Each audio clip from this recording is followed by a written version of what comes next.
السلام علیکم ورحمۃ اللہ وبرکاتہ۔ پروگرام مدینہ ثانی اور نظام حکومت کے ساتھ آپ کا میزبان ڈاکٹر مریاض عباسی آپ کی خدمت میں حاضر ہے۔ ناظرین، آج بات ہوگی علم کی فروغ اور اشاعت میں صوفیاء کرام کا کردار۔ جب ہم صوفیاء اولیاء کی بات کرتے ہیں تو قرآن مجید ہماری رہنمائی کرتا ہے۔ فرمایا وَاصْبِرْ نَفْسَكَ مَعَ الَّذِينَ يَدْعُونَ رَبَّهُمْ بِالْغَدَاةِ وَالْعَشِيِّ يُرِيدُونَ وَجْهَهُ، کہ اپنے نفس کو، اپنی ذات کو ان لوگوں کی نسبت میں ان کے ساتھ جوڑے رکھو جو صبح و شام اللہ کا ذکر کرتے ہیں، اور وہ ذکر اس لیے کرتے ہیں یریدون وجہہ، جو اس کے دیدار کی تمنا لیے پھرتے۔ تو اس سے جو مفسرین نے یہ اخذ کیا کہ ذاکر ہر اللہ کا مقرب نہیں ہوتا، جو جنت کا طالب ہو وہ نہیں، بلکہ جو جنت والے کا طالب ہو۔ تو صوفی یہ سکھاتا ہے کہ جنت والے کی طلب کیسے کرنی ہے، جنت والے کے قریب کیسے جانا ہے۔ وہ نفوس قدسیہ آپ صلی اللہ علیہ وسلم نے اس طرف اشارہ کیا، صحابہ و اہل بیت نے اور صوفیاء نے۔ تو آج ہم بات کریں گے اسی رول پہ کہ تصوف کا ذکر قرآن میں بھی ہے، اولیاء اور انبیاء کا ایون آبجیکٹیو تھا، یزکیہم، انر پیوریفیکیشن کرنا، یہ صوفیزم ہے۔ آج وہ قدریں کہاں گئیں، اور صوفیاء کا علم و اشاعت اور آگہی کے فروغ میں کیا کردار ہے۔ ہمارے ساتھ موجود ہے جسٹس ریٹائرڈ نذیر احمد غازی، علامہ عارف وائدی، اور ہمیں بر امام سرکار کے سجادہ نشین پیر حیدر گیلانی نے جوائن کیا ہے۔ آغاز کرتے جسٹس نذیر غازی صاحب سے۔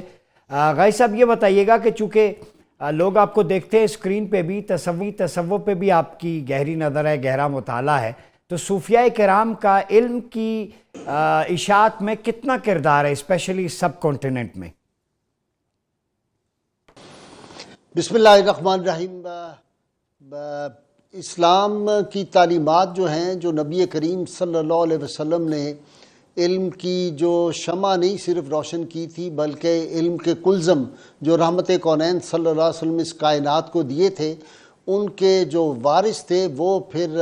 ہمارے اہل بیت اطہار ہوں، صحابہ کرام ہوں، ان سے چلتے چلتے، اور پھر جو تابعین، تبع تابعین، ہمارے جتنے امام تھے فقہ کے وہ سارے، اور پھر اولیاء کرام نے وہ علم کی شمع جو تھی وہ آگے پوری دنیا میں پھیلائی۔ جہاں تک بر صغیر کا تعلق ہے، بر صغیر میں صوفیاء کرام کی جو خدمات ہیں، علم کے فروغ ہو یا انسانیت اور انسانوں کی کردار سازی میں ہو، وہ بے مثال اور لازوال ان کی جو ہیں وہ خدمات ہیں۔ اسی لیے اقبال کہتا ہے کہ جلا سکتی ہے شمع کشتہ کو موج نفس ان کی، الہی کیا چھپا ہوتا ہے اہل دل کے سینوں میں۔ تو یہاں پر جو اولیاء کرام تھے، انہوں نے جس طرح کی یہاں پہ جہالت تھی، دیکھیں نا، جس وقت حضرت معین الدین چشتی اجمیری آئے ہیں، یا ان سے پہلے جو تھے لاہور میں مدفون ہیں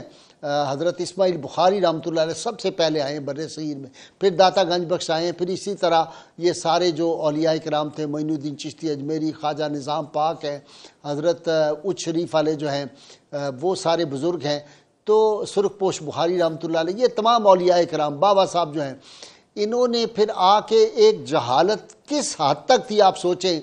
کہ وہ انسان جن کو اللہ تعالیٰ نے وَلَقَدْ کَرَّمْنَا بنی آدم کا تاج پہنایا ہوا تھا، وہ اپنے ہاتھ کے بنائے ہوئے بتوں کے سامنے سجدہ ریز ہوتے تھے، اور جہالت کا یہ عالم تھا کہ کوئی سانپ کو مان رہا ہے، کوئی چاند کو مان رہا ہے، کوئی سورج کو مان رہا ہے،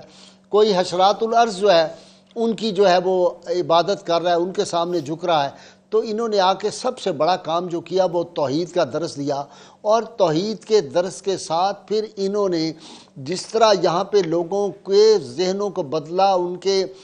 جو تھے افکار ان کے بدلے، ان کے نظریات بدلے، دلوں کی دنیا بدلی، اخلاق بدلے، اعتبار بدلے، اور علمی طور پہ آپ دیکھیں کہ وہی لوگ جو تھے وہ پھر کہاں جو تحت الثری کی پستیوں میں یہاں پہ انسانیت سسک رہی تھی، اور اس کو پھر اوج ثریا کی بلندیوں پہ پہنچایا۔ مثلا دیکھیں، مجھے بہت دلچسپ بات یاد آتی ہے، آپ دیکھیں نا، آرنلڈ جو ہے پریچنگ آف اسلام، اس نے کہا کیا کہ یہاں پہ جو اسلام جو ہے یہ پھیلایا ہے، یہ صوفیاء کرام نے پھیلایا ہے، اور اسلام سے بڑھ کر تو کوئی علم کی دنیا ہے نہیں۔ 750 برس یہ اسلام ہی تھا، یہ اسلام کے علوم کے چشمے جو تھے وہ مغرب مشرق سے بہتے تھے، مغرب کو سیراب کرتے تھے۔ اور یہ میں نہیں کہہ رہا، وہ حضرت علی رضی اللہ تعالیٰ عنہ کو جو قول مبارک ہے الفضل ما شاہدت بہ الاعداء، کہ عظمت یہ ہے کہ غیر بھی اس کے معترف ہوں۔ پریزیڈنٹ نکسن کہتا ہے کہ 7.5 صدیاں اسلام کے چشمے جو تھے مشرق سے بہتے رہے، مغرب کو سیراب کرتے رہے، اور اس کے بعد پھر ہمارے ہاں جو زوال آیا وہ ایک الگ تاریخ ہے، اس پہ میں بات نہیں کرتا۔ اسی طرح آپ دیکھیں کہ جب یہ جو تھا اپنا وائسرا ہند لارڈ کرزن جب واپس گیا ہے یہاں سے، نیا جو تھا آ گیا تھا، جو تھا یہاں پہ اس وقت جو حکمران تھا نیا آ گیا، تو لارڈ کرزن جب وہاں پہ پہنچا وائسرا ہند تو انہوں نے پوچھا کہ وہاں کی کوئی خاص بات بتائیں۔ اس نے کہا وہاں پہ حیران کن بات یہ ہے کہ وہاں پہ قبریں دلوں پہ حکومت کرتی ہیں، بندوق سے ہم لوگوں پہ حکومت کرتے تھے ان کے سروں پہ، لیکن دلوں پہ انہوں نے کہا مثلا معین الدین چشتی اجمیری رحمۃ اللہ علیہ، اورنگزیب عالمگیر ہیں، حضرت خواجہ نظام پاک ہے، یہ لوگوں کے دلوں پر حکومت کرتے ہیں۔ تو صوفیاء کرام نے یہاں پہ جو کنٹریبیوشن دیا ہے اس برِ صغیر میں، وہ دیکھیں نا، یہاں ذات پات کا کتنا مسئلہ تھا۔ ذات پاک جو تھی وہ اتنی زیادہ تھی کہ اگر کوئی چھوٹی ذات کا ہاتھ لگا دے کسی کو تو وہ برشت ہو جاتا تھا، وہ ناپاک ہو جاتا تھا۔ زندہ عورت کا اگر خامند فوت ہو گیا ہے تو اس کو ساتھ ستی کر دیا جاتا تھا۔ پھر اس وقت جو تھا وہ جو نیچ قوم کا بندہ تھا وہ علم حاصل ہی کر سکتا تھا، اگر وہ رامائن کا کوئی کلمہ سن لے، کسی ہندو کتاب کا سن لے، تو وید کا اگر سن لے کسی کا تو وہ اس کے کانوں میں سیسا پگھلا کے ڈال دیتے تھے۔ یہ تاریخ کی باتیں، یہ میں نہیں کہہ رہا۔ آپ دیکھیں پھر یہاں پہ کیا ہوا کہ ایم این رائے جو ہندو اتنا بڑا رائٹر ہے وہ کیا کہتا ہے؟ وہ کہتا ہے it is peculiar privilege of Islam that it makes no difference between man and man and it was this equality not the sword of iron which attracted thousand Hindus toward Islam and Islam does possess a brotherhood which is unifying factor amid the clashes of color, race, nationality and class۔ تو یہ اسلام نے جو یہاں پہ پھیلایا، تو پھر علم کی جو شمع تھی، ہمارے جتنے صوفیاء کرام تھے یہ ذہن میں رکھیں، وہ سارے عالم تھے، دنیا بھر کے علوم جو تھے ان کے سینے میں تھے اور وہ علم آگے پھیلاتے تھے۔ یہ جو ہندوستان میں آپ کو معلوم ہے کہ جب انگریز آئے اس سے پہلے یہاں پہ لٹریری جو تھا ریٹ، وہ لٹریری تقریباً ہم 85 یا 86% پہ تھے، جو آج جو ہے انفارچونیٹلی کہیں 26% پہ آگے ہوئے ہیں۔ تو یہ صوفیاء کرام کی اس وقت کنٹریبیوشن تھی، یعنی صوفیاء کے دور میں کو علم کا جو تناسب تھا، روشنی تھی، بالکل وہ 85% سے زیادہ تھا۔ میں اسی کو لے کے آپ کی طرف آتا ہوں۔ علامہ عارف وائدی صاحب یہ بتائیں، جیسے غازی صاحب نے بڑی خوبصورت بات کی، دلوں پہ حکمرانی، بندوق کے ذریعے انگریز کہتا ہے حکمرانی کرتے، لیکن دل پہ حکمرانی جو ہے وہ صوفیاء کی تھی۔ اور صوفیاء، دوسری بات انہوں نے اشارہ کیا بڑی امپورٹنٹ، جو کرکس ہم دیکھ رہے ہیں، وہ عالم بھی تھے، علم کی شمع روشن کی۔ اوپن آف دا سیکرٹس کشف المحجوب سید علی حجویری کی ہے، حضور پیر مری شاہ گولڑی رحمۃ اللہ علیہ کا ختم نبوت میں کردار دیکھیں تو صوفیاء نے شریعت کی پاسبانی کا فریضہ بھی انجام دیا۔ کیسے دیکھتے ہیں آپ؟ بسم اللہ الرحمن الرحیم۔ بہت شکریہ جناب عباس صاحب آپ کا، بہت خوبصورت موضوع پہ پروگرام آپ نے رکھا اور ہمیں مدعو کیا۔ میں سمجھتا ہوں خانقاہی نظام جو ہے یہ کوئی اس دور کی یا چند صدیوں کی نہیں ہے۔ اگر بہت پیچھے جائیں تو حضور اکرم صلی اللہ علیہ وآلہ وسلم کے دور سے لے کر آج تک آ رہا ہے۔ میں یہ عرض کروں کہ حضور کا ایک فرمان ہے، لا رہبانیت فی الاسلام۔ عام لوگ جو تصور ان کے ذہن میں ہے نا، شاید وہ یہ سمجھتے ہیں کہ یہ جو مشائخ ہیں، یہ جو بزرگان ہیں، یہ ایسے ہیں جو ایک کمرے میں بیٹھ کر مصلی عبادت بچھا کر جناب وہ عبادت میں لگے رہتے ہیں۔ جو غازی صاحب نے فرمایا ہے کہ لوگوں کے دلوں پہ حکمرانی کرتے ہیں، دلوں پہ حکمرانی صرف مصلی بچھا کر ورد کرنے اور ذکر کرنے سے نہیں ہوتی، بلکہ سب سے بڑا کارنامہ ان کا ہے خدمت انسانیت۔ حضور کے دور میں ایک صحابی تھے رضی اللہ عنہ، اب وہ حضور کی گفتگو سے متاثر ہو کر چلے گئے مصلی اٹھا کر جناب جنگلوں میں، اور ادھر جا کر انہوں نے عبادت شروع کر دی۔ اس حد تک انہوں نے عبادت کی، میرے روایات تاریخ میں ملتا ہے کہ حتیٰ چرند پرند حیوانات آ کر ان کی عبادت اور ان کے ذکر کو سنتے تھے۔ لیکن جس وقت ان کے گھر والوں نے، بیوی بچوں نے آ کر حضور کے پاس شکایت کی کہ ہمارا وہ جو باپ ہے یا سرپرست ہے وہ اس طرح چلے گئے، آپ گفتگو سے متاثر ہو کر حضور نے صحابہ کرام کو بھیجا کہ انہیں بلا کر لے آئے، بہت اچھا کام ہے، آپ کی بڑی عبادت ہے۔ ان کو سمجھایا کہ یہ ٹھیک ہے، لیکن اپنی فیملی کو سنبھالنا، خدمت انسانیت، انسانوں میں رہ کے اپنے آپ کو ان آلائشی سے پاک کر کے اس روحانی اور مانوی مقام پہ آپ پہنچ کر یہ کام کریں گے تو اس کی فضیلت بہت زیادہ ہے۔ اگر انسان معاشرے سے ایک طرف ہو کے رہ جائے اور جناب وہ کہے کہ میں بڑا مرشد بن گیا فلاں، نہیں، مزہ تب ہے جب اس ماحول میں رہو جس ماحول میں کثافتیں ہیں، گندگیاں ہیں، بد اخلاقیاں ہیں، اس میں رہ کے آپ اپنا مانوی ماحول، اپنے مانوی مقامات کو بڑھاؤ، اپنے اللہ کے ساتھ راز و نیاز اور مناجات اتنی بلندی پہ لے جاؤ کہ چرند پرند اور حیوانات بھی آپ کو دیکھ کر آپ پر فخر کریں، اللہ کے فرشتے بھی آپ پہ فخر کریں۔ میں سمجھو یہ جو میں نے سب بن اولیاء اللہ کی زندگی کا مطالعہ کیا ہے، آپ دیکھ لیں جناب عثمان مرندی، شہباز قلندر کی زندگی میں حیران، اور پھر ان میں ایک مشترکہ چیز پائی جاتی، جہاں آپ نے فرمایا نا کہ علم کے خزانے تھے ان کے پاس، یہ ایسے نہیں تھا کہ صرف کہیں عبادت کر کے ان نے باقاعدہ ایک مشن کے تحت ایک محبت کے ساتھ اسلام کے پیغام کو پھیلایا، علم عام کیا۔ اگر آپ جناب عثمان مرندی رحمۃ اللہ علیہ کی تاریخ پڑھیں، اب بہت، اس کے علاوہ شاہ عبد اللطیف بھٹائی کو دیکھیں، مرحوم پیر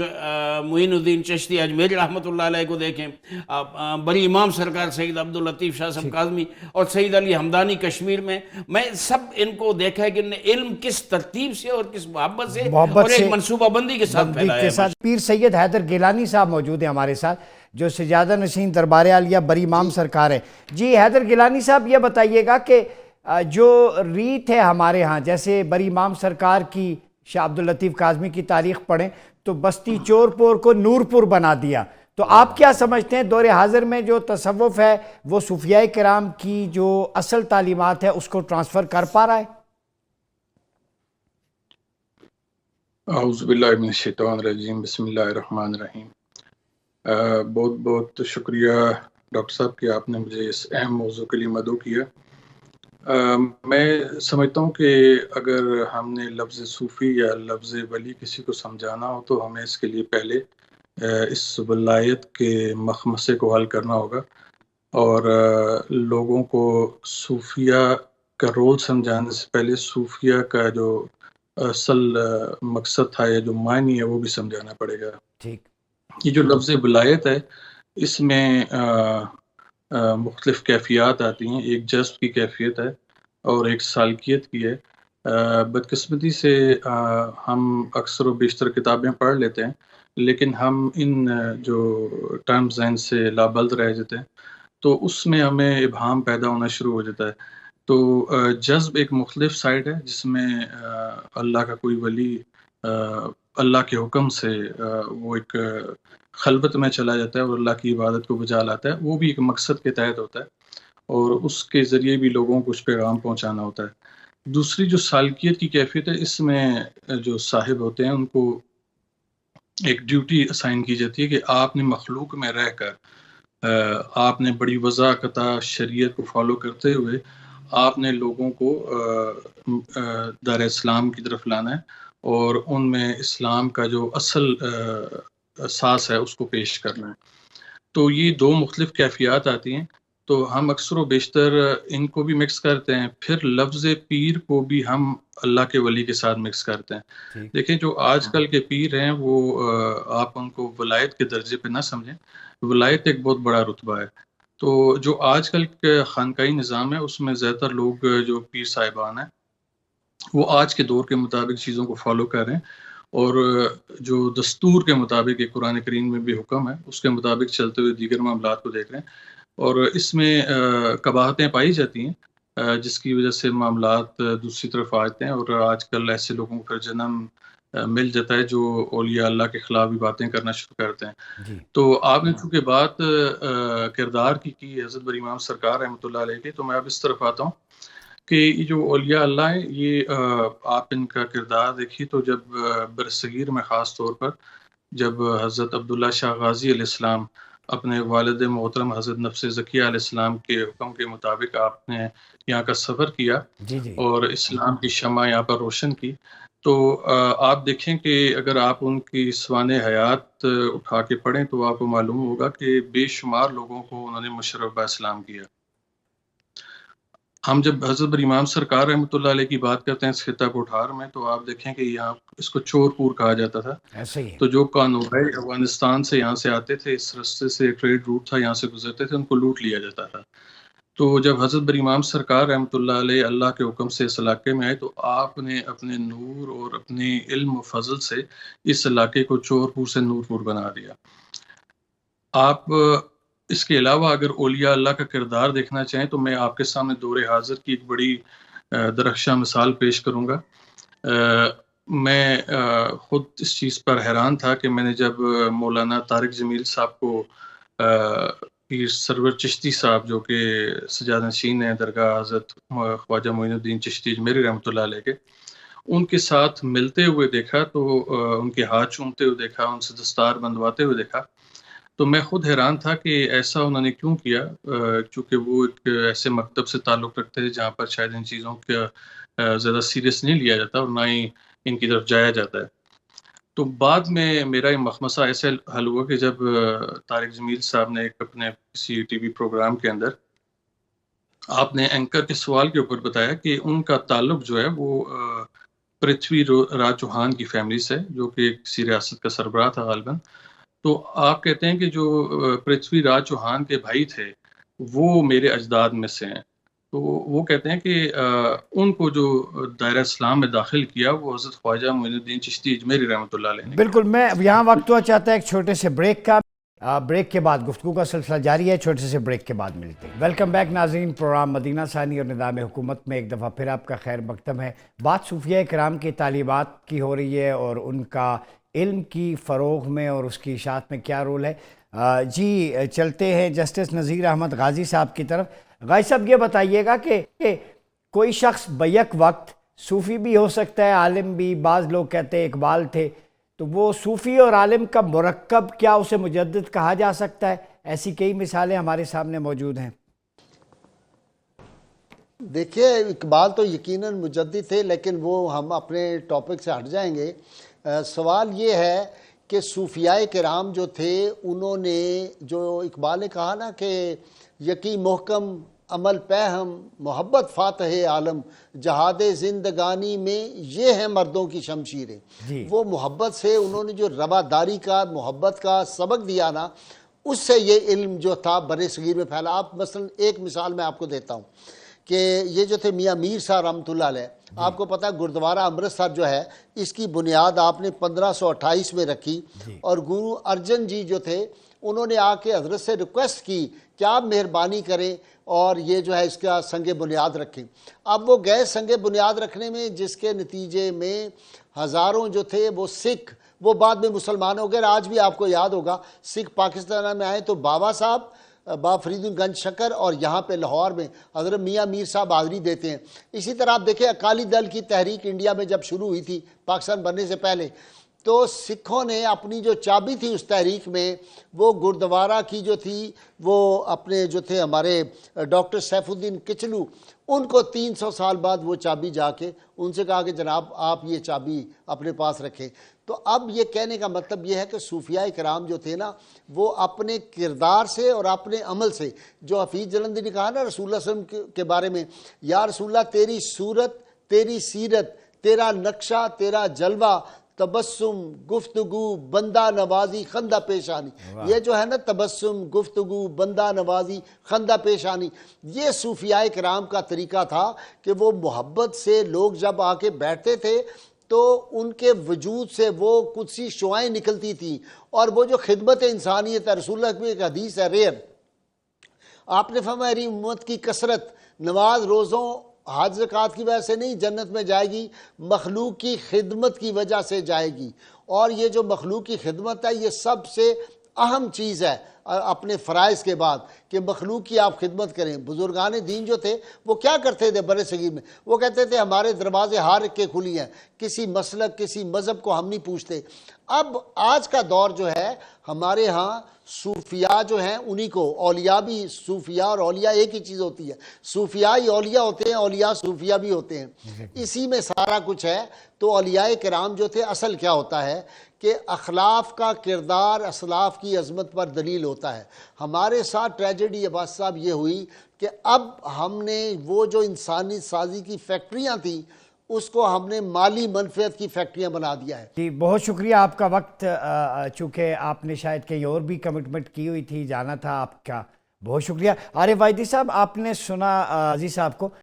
صوفیاء امن کے دائی، محبت کے پیکر ہوتے ہیں، لیکن یہ بتائیں کہ پیپل ٹو پیپل کانٹیکٹ میں، کمیونٹی میں آج کل کے دور میں وہ صوفیانہ تعلیمات کہیں مسخ ہوتی جا رہی ہیں، اس کو ریوائیو کیسے کرنا ہے؟ اتنا بڑا جیسے کتابوں کے حوالے دیے خزانہ پڑا ہوا ہے ہمارے پاس. میں سمجھتا ہوں کہ پوری تاریخ میں اگر نگاہ دوڑائیں، اب پاکستان میں جو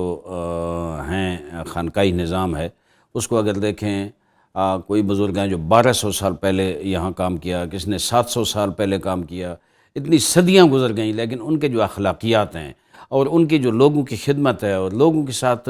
رہن سہن ہے، وہ آج بھی لوگ اس کی مثال دیتے ہیں. اور درست فرمایا ان نے کہ وہ کسی مسلک کی یا فرقہ واریت کی طرف وہ بالکل نہیں جاتے تھے. وہ اسلام کی بات کرتے، وہ خدا کی بات کرتے، وہ اللہ کی توحید کی بات کرتے، عشق پیغمبر کی بات کرتے تھے. میں سمجھتا ہوں یہ مشن جو تھا اس کو جاری رکھنے میں آج کی خانقاہیں ناکام ہو رہی ہیں. اس کی وجہ کیا ہے؟ اس کے وجوہات ڈھونڈنے پڑیں گے، لیکن میں سمجھتا ہوں کہ جو آج کے دور میں فرقہ وارانہ ماحول بنا ہے مختلف جگہوں پہ، اس وجہ سے یہ خانقاہیں بھی ڈیمیج ہوئی ہیں. اب میں نے ایک دفعہ ایک ایوان صدر میں گفتگو کرتے ہوئے میں نے کہا تھا کہ اگر جیسے خانقاہی نظام حضور اکرم کے دور میں سمجھتا ہوں سب سے بڑے مرشد کائنات کے وہ حضور اکرم صلی اللہ علیہ وسلم تھے، وہاں مسجد نبوی میں وہ بیٹھا کرتے تھے، اور جتنے اہل بیت اطہار یا صحابہ کرام تھے سب ان کے ساتھ ہوتے اور کوئی اختلاف انتشار نہیں تھا. اور اس کے بعد جو سلسلہ چلا کوئی انتشار کوئی اختلاف نہیں تھا. آج کے دور میں کیوں ہے؟ میں سمجھتا ہوں کہ خانقاہوں کو پہلی چیز یہ ہے، خانقاہوں کو علم کی طرف توجہ دینی ہوگی. صرف وارث ہونا کسی مرشد کا یا کسی خانقاہ کا وہ بن جانا جناب سربراہ، یہ کافی نہیں ہے، بلکہ علم کی طرف، معنویت کی طرف، روحانیت کی طرف، خدمت انسانیت کی طرف توجہ کرنی ہوگی. میں آپ کو مثال دیتا ہوں، سید علی ہمدانی کشمیر میں جو آئے، ہمدان کے تھے، وہاں پیدا ہوئے. میں نے ایرانی لٹریچر میں، فارسی میں نے پڑھا کہ انہوں نے جب یہ فیصلہ کیا نا کہ میں نے ترویج اور تبلیغ اسلام میں اور علم پھیلانے کے لیے میں نے کشمیر جانا ہے. سید امیر کبیر کی بات کر رہے ہیں؟ جی شاہ ہمدان. تو انہوں نے وہاں جناب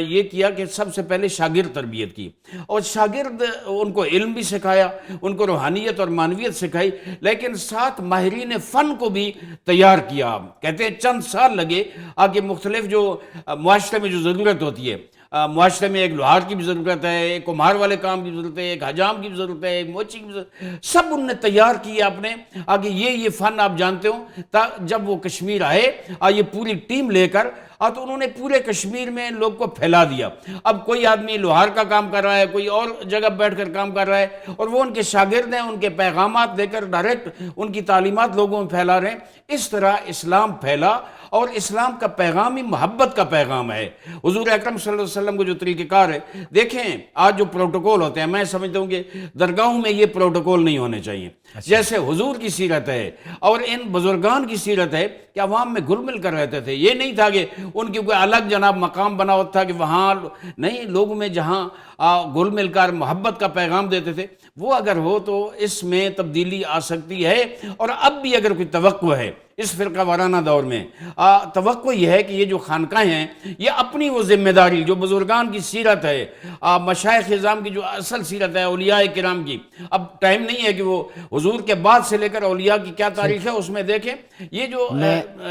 شہباز قلندر رحمۃ اللہ علیہ ہیں یا باقی بزرگان ہیں، ان کا شجرہ نسب اکثر کا جا کر امام جعفر صادق سے، امام موسیٰ کاظم علیہ السلام سے، امام زین العابدین، اس سے جو تعلیمات چلی، ہم سمجھتے ہیں کہ ان کو ہمیں صحابہ کرام کی تعلیمات ان کو ہمیں زندہ کرنا پڑے گا. اور اس میں میں یہ سمجھتا ہوں کہ یہ جو درگاہیں ہیں ان کو علماء کرام کی خدمات بھی لینی چاہیے. علماء اور درگاہوں کا آپس میں رابطہ ہوگا تو انشاءاللہ کامیابی. پیر حیدر گیلانی صاحب یہ بتائیے کہ کیسے ایک برج بنیں گے صوفیہ اور علماء کے درمیان رول؟ چونکہ آج ہم بیٹھ کے اگر بات کر رہے ہیں سید علی حجویری کی، شیخ عبد القادر جیلانی کی، معین الدین چشتی کی، عبداللہ شاہ غازی کی، تو یہ وہ نفوس قدسیاں ہیں کہ انہوں نے ایسے دلوں پہ گہرے اثرات چھوڑے کہ آج 800 سال بعد ہم اسٹوڈیو میں، آپ اپنے اسٹوڈیو میں ہم بیٹھ کے ان کا ذکر کر رہے ہیں. اتنا کام انہوں نے کیا ہے کہ اس کی گونج آج تک جو ہمارے ذہن کو، دل کو متاثر کر رہی ہے. تو اس روشنی کو آگے کیسے بانٹنا چاہیے؟ جی دیکھیں، اولیاء اللہ کا ایک بڑا واضح کردار جو رہا ہے وہ یہ کہ آپ نے منوان قرآن کریم پر عمل کیا، اور قرآن کریم وَاعْتَصِمُوا بِحَبْلِ اللَّهِ کی بات کرتا ہے کہ اللہ کی رسی کو مضبوطی سے تھامے رکھو. قرآن کریم لا اکراہ فی الدین کی بات کرتا ہے کہ دین میں سختی نہیں ہے، اور اس میں ہدایت کو گمراہی سے علیحدہ کر دیا گیا. اور اگر چونکہ آپ کا ہمارے ساتھ ایک تعلق، ایک پیار محبت رہا ہے، آپ جانتے ہیں کہ ہم نے ہمیشہ سے واعتصموا بحبل اللہ کو پروموٹ کیا ہے. جی جی بالکل. ہمارے مجمعوں میں، ہماری محفلوں میں شیعہ سنی، کسی دیوبندی وہابی اہل حدیث کی تمیز نہیں کی جاتی، اور جو دعوت عام ہوتی ہے وہ بلا تفریق ہوتی ہے، اور اس کا مقصد بھی یہی ہوتا ہے. ہم اپنے آپ کو کسی پارٹی کے ساتھ بھی اسی لیے منسلک نہیں کرتے کہ اگر ہم کسی ایک اسپیسیفک سیاسی جماعت کا حصہ بنیں گے تو دوسری جماعت ہم سے ہدایت بھی نہیں لے گی. تو لہٰذا ہماری کوشش ہوتی ہے کہ ہم بالکل ایک میانہ روی والا کردار ادا کریں. لیکن اس میں دیکھیں، ہمیں دیکھنا ہوگا کہ اولیاء اللہ کو آپ کیسے کرتے ہیں. جیسے ابھی میں نے جو باتیں سنی، اس میں ایک بات یہ بھی میرے کانوں میں پڑی کہ اس کے لیے ہمیں پی ایچ ڈی شاید کرنی پڑے. میں سمجھتا ہوں کہ تعلیم اور علم میں فرق ہوتا ہے، اور یہی فرق جو ہے کسی اللہ کے ولی میں اور کسی ایک مدرسے کے اسٹوڈنٹ میں ہوتا ہے. جب تعلیم آپ حاصل کرتے ہیں تو جب تک آپ اس کی پریکٹیکل امپلیمنٹیشن اپنے معاشرے میں نہیں کرتے تو اس کا مطلب ہے کہ آپ کے پاس ایک را مٹیریل پہنچ گیا، لیکن آپ اس کو ایک اچھی فارم میں نہیں لے کے آ سکے، نہ لوگوں تک پہنچا سکے. تو یہ جو اللہ کے ولی تھے، آپ دیکھیں کسی درخت کے نیچے بیٹھا ہوا ولی، کسی پتھر کے اوپر بیٹھا ہوا، کسی دریا کنارے بیٹھا ہوا، اس نے لوگوں میں اتنا پیار محبت ڈالا کہ اس نے ہندوؤں کو مسلمان بھی کر دیا، سکھوں کو بھی کفر سے نکال کے مسلمانی کے دائرے میں لیا. تو انہوں نے تو جہاں کوئی کتابیں نہیں پڑھی، لیکن ان کو جو علم ہوا وہ اللہ کی عطا سے عطا ہوا. ٹھیک ہے، تو ہمیں فرق کرنا ہوگا کہ عطائی علم کیا ہے اور حاصل کیا ہوا علم کیا ہے. تو ہم دیکھتے ہیں کہ آج کا جو معاشرہ ہے ابھی، اس میں آپ کو یوٹیوب کے اوپر، دیگر سوشل میڈیا کے اوپر بے شمار آپ کو فلاسفرز ملیں گے جو تکذیب کرتے نظر آتے ہیں اللہ کے ولیوں کی. اور اس کی وجہ یہ ہے کہ وہ سمجھتے ہیں کہ شاید ان اولیاء اللہ نے کوئی ایسی جا کے تعلیم حاصل نہیں کی، کوئی پی ایچ ڈی نہیں کی، کوئی اسکالرشپ حاصل نہیں کیا، اسلامی اسکالر نہیں بن سکے. اصل چیز یہ ہوتی ہے کہ آپ نے اقرار اور باللسان نہیں کرانا ہوتا، آپ نے تصدیق بالقلب بھی کرانا ہوتا ہے، اور یہی اولیاء اللہ کا وتیرہ رہا ہے. جہاں تک آج کے دور کے پیر حضرات کی بات ہے، خانقاہی نظام کے فیلئر کی بات ہے، میں سمجھتا ہوں کہ اس کی سب سے بڑی وجہ یہ ہے کہ جو خانقاہیں جنہوں نے اپنے آپ کو کسی فرقے کے ساتھ منسوب کر لیا ہے، اور انہیں یہ ڈر ہے کہ اگر ہم نے اس فرقے کو چھوڑ دیا تو ہمارے مجمع کم ہو جائیں گے، ہمیں جو آسائشیں ملی ہیں، ہمارے چندے ختم ہو جائیں گے، لوگ ہمیں مدد امداد کرنا چھوڑ دیں گے. ان کو اس مادیت سے باہر نکلنا ہوگا اور انہیں اللہ کی رضا کی خاطر حق بات بیان کرنی ہوگی. اللہ کے حبیب نے اس امت کے لیے دو مین چیزیں چھوڑی، ایک قرآن چھوڑا اور ایک اپنی عطرت چھوڑی. اور قرآن اور عطرت کا جو کمبینیشن آپ نے دیا، اس کی وجہ یہی تھی کہ قرآن کو جہاں پر سمجھنے میں کسی کو مشکل پیش آئے تو میری عطرت جو کہ میرے سے حوض کوثر پر آ کر ملے گی، وہ میری اس قرآن کو، یہ اللہ کی بیان کردہ آیات کو لوگوں کے سامنے کھول کر بیان بھی کرے گی، جو کام میں نے کیا، اور وہ ان کو صفائی بھی کرے گی، وَيُزَكِّيهِمْ، اور ان کو کتاب اور حکمت کی بات بھی سکھائے گی. ٹھیک، یہ کتاب و حکمت والی بات پہ دوبارہ آئیں گے. یہاں وقت ہو جاتا ہے حیدر گیلانی صاحب ایک چھوٹی سی بریک کا. بریک کے بعد واپس آئیں گے تو اپنے آخری سے جاننے کی کوشش کریں گے کہ پاکستان کو اولیاء کرام کے نور کی خوشبو سے دوبارہ کیسے منور کیا جا سکتا ہے. ملتے ہیں بریک کے بعد. ویلکم بیک ناظرین، پروگرام میں ایک دفعہ پھر آپ کا خیر مقدم ہے. بات ہو رہی ہے صوفیاء اولیاء کے کردار کی، علم اور تحقیق کے اور تصوف کے فروغ میں. عارف وائدی صاحب، ابھی ہم بریک میں جب گئے تو آپ سے گفتگو ہو رہی تھی، آپ نے کہا میں اس پہ ایک مذاکرہ اور ایک کرواؤں گا سیشن کہ پاکستان کے اندر انلائٹنمنٹ اور مسالک کو قریب لانا صوفیاء کی تعلیمات کے ذریعے، یعنی صوفیاء کی تعلیمات پل بن رہی ہیں ایک دوسرے کی قربت میں. کیا کہتے ہیں آپ؟ جی، میں سمجھتا ہوں ان کی تعلیمات، ان کا کردار، ان کا آفاقی پیغام، یہ محور ہے امت کے درمیان. میں نے پہلے عرض کیا نا کہ اگر یہ درگاہیں اور یہ خانقاہی نظام یہ کردار ادا کرے تو ملک امن کا گہوارہ بن سکتا ہے. اس میں دو چیزیں عرض کروں گا. ایک تو یہ ہے کہ فرقہ واریت سے بالاتر ہو کے کام کرنا پڑے گا. میں بہت خوبصورت بات کی. علماء کی خدمت میں معذرت ساتھ عرض کروں گا کہ حضور کے دور میں کوئی فرقہ واریت نہیں تھی، حضور کے بعد خلفائے راشدین کے دور میں کوئی فرقے نہیں تھے. اب میں یہ کہتا رہتا ہوں صرف ایک خلیفہ بتا دیں جس نے کے آگے پیچھے سابقہ لاحقہ ہو، کسی فرقے کا یا کسی میں یہاں ایک جملہ کہتا ہوں نا کہ حضور کے دور میں مسجد نبوی میں سب اکٹھے نماز پڑھتے، خلفائے راشدین کے دور میں بھی آج جس مسجد میں حضرت ابوبکر پڑھتے تھے وہاں ہی حضرت علی بھی پڑھتے تھے وہیں پہ، اور دیکھیں والذین معاہ، حضور کی معیت اور نسبت آپ کا جی رحماء بینہم اور اشدہ، یہ سب میں مشترکہ تھا، ایک دوسرے ساتھ اگر محبت نہ ہوتی، اگر ان میں محبت نہ ہو، ان کے دلوں میں کینہ ہو، تو پھر ہمارے لیے رہ کیا جاتا ہے، پھر ہمارے پیشوا کون ہے جناب؟ اس دور میں بھی نہیں تھی۔ اس کے بعد میں آپ کو اگلا سٹیپ بھی بتاتا ہوں، میں اپنے پروگراموں میں اپنے لوگوں میں بھی یہ بات کرتا ہوں کہ امام حسین علیہ السلام آج جس وقت 61 ہجری میں حضور کی وفات ہو چکی تھی اور 50 سال گزر گئے تھے، لیکن انہوں نے مدینہ سے چلے مکہ آئے، مکہ سے کربلا آئے، کربلا سے وہ قافلہ کوفہ و شام گیا، واپس مدینہ آئے، جتنے خطبات ہیں نواسہ رسول کے یا حضور کی نواسیوں کے جناب زینب، سب پڑھ لیں، یا اسلام کی بات ہے یا قرآن کی بات ہے یا انسانیت کی بات ہے یا یہ جو اخلاقیات ہیں ان کی بات ہے جن کو یزید پامال ہو رہا ہے، کہیں بھی کسی فرقے کی بات نہیں ہے۔ سب سے پہلی بات یہ ہے کہ اس سے بالاتر ہو کے کام کرنا پڑے گا۔ دوسرا جو اس معاشرے میں کثافتیں ہیں، جو جوانوں کو، وہ نیٹ ورک آج کل بہت زیادہ موجود ہیں، جو جوانوں کو وہ اپنی خواہشات کا اسیر بنا رہے ہیں اور انہی خواہشات میں ڈوب کر، دیکھیں ایک جملہ، ایک دعا ہے شعبان میں پڑھی جاتی ہے، الہی حبلی کمال الانقطاع الیک، اس کا یہ ایک اہل بیت اطہار سے مروی ہے، اور اس میں یہ ہے کہ اے اللہ مجھے اپنے ساتھ، جب میں تیرا ذکر کروں نا، اپنے ساتھ مجھے اتنی وہ خلوت عطا فرما کہ دنیا اس میں حائل نہ ہو سکے، صرف میں ہوں اور تو ہو۔ اگر یہ سکھا دیا جائے کہ آج کے جوان جو ہیں اس معنویت اور روحانیت کی، دیکھیں